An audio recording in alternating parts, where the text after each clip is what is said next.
this conference has a wide number of people who are important in the industry and in subsidiary services. I think actually this year it's particularly notable in that regard.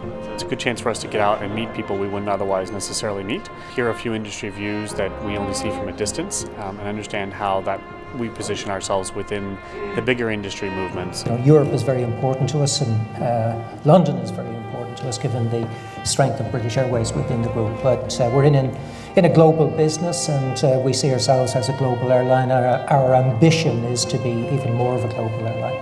You know, there are 217 airlines in Europe today, and 51% of the capacity is in the hands of Willy's, BA and IAG, Air France, KLM, Lufthansa. So they've got quite a long way to go. I think it has already been demonstrated that Africa is one of the most promising markets in the coming years, and God knows it's so difficult to make money still on aviation and with airlines today, but we see that in Africa there is still some potential.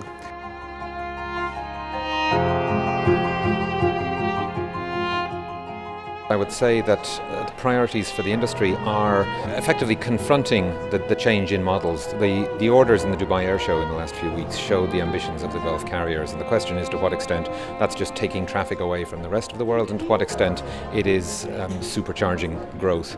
You know, I think we're seeing a huge number of opportunities in in-flight entertainment with Wi-Fi systems and connectivity, and I think we're still in maybe generation one of that stage of development. But the other area I think that there's still a lot of room is that the whole interaction between the plane, the airport, and the air traffic control systems is still got a long way to go. Airlines are increasingly consumer businesses just like many others, and that's where they have to innovate. I think a lot of the unpleasantness of traveling happens before you get on the plane. It has to do with customs and security and things of that sort.